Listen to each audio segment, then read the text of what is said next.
No warning signs that I'm aware of. And it was a revelation that the White House had no intention of making public. President Bush was told in August that Osama bin Laden might be planning an attack involving a hijack. Could have predicted. Nobody in our government, at least. August 6th, PDP. I believe the title was Bin Laden Determined to Attack Inside the United States. 70% of family members' questions were never answered during the 9/11 Commission report. Lee Hamilton and Thomas Keane said they were set up to fail. I mean, I'm a member of the commission. It's a scam. It's absolutely disgusting. The questions, Mr. President.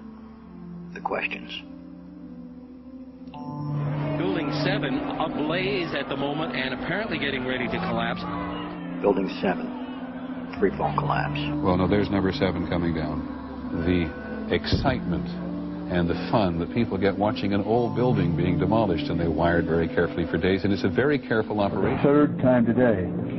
It's reminiscent of those pictures we've all seen too much on television before, when a building was deliberately destroyed by well-placed dynamite to knock it down. The smartest thing to do is pull it.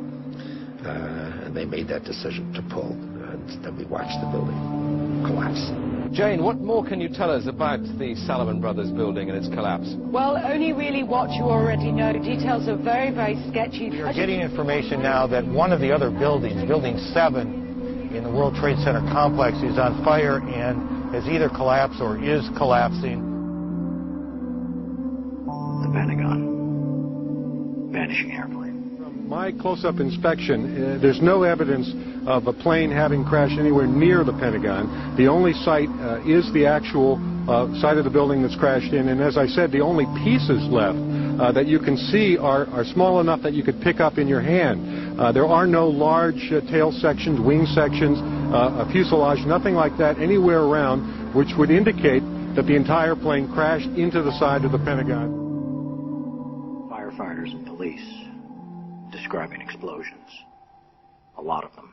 The secondary explosion. We've got numerous people covered with dust from the secondary explosion. Just floor by floor, instead of popping out. It was if they had detonated. Yeah, detonated. Planned to take down a building. Boom, boom, boom, boom, boom. Looks sort of like the building just demolished. Even if there was no secondary explosives in the building. Kind of like gunfire. You know, bang, bang, bang, bang, bang. And then all of a sudden, 3 big explosions. Do you know if it was an explosion or if it was a building collapse? To me, it sounded like an explosion. Chief Albert Turry told me that he tried to get his men out as quickly as he could, but he said that there was another explosion which took place, and then an hour after there was another explosion in one of the towers here. Sibel Edmonds, FBI translator, breaking her gag order. All our intimate relationship with bin Laden and Taliban. We did carry very intimate relationship with these people all the way up to September 11. Bin Laden was spirited into this military hospital in Rawalpindi for kidney dialysis treatment. The military had him surrounded. They were saying that Osama bin Laden had to be watched carefully and looked after. NORAD standing down. Where were the planes? On now to one of the eeriest moments amid the carnage of 9/11. A mysterious plane was seen flying right over the president's residence. The E-4Bs over New York and Washington, otherwise known as the Doomsday planes. It has never been officially explained. Cell phones working at impossible altitudes. Solicitor General Ted Olson receiving phone calls that the FBI says were never made. What happened during that call? This is the only information we have on these terrorists. She was able to call him twice. How she could pull that off, we don't know, but she did. These are the questions, Mr. President. These are the questions. They go on and on. Good afternoon, Mr. President. I come to you today representing the families of the victims of September 11th, as well as millions of my fellow Americans.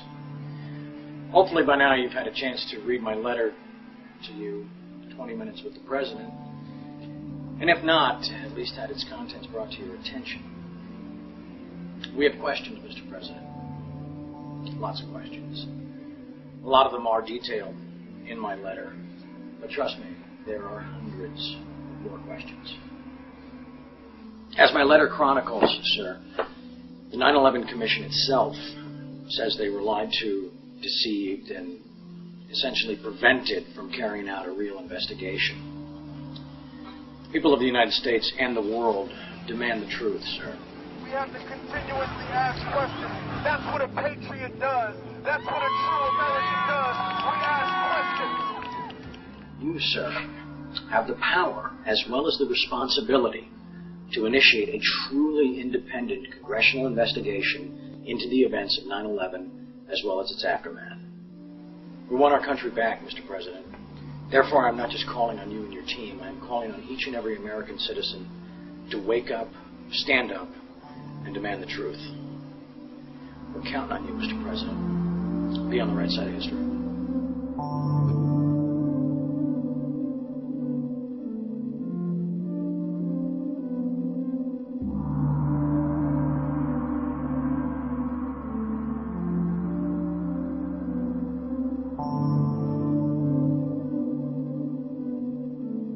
Are you now saying that they weren't asking to block an investigation? An investigation must not interfere with the ongoing efforts to prevent the next attack.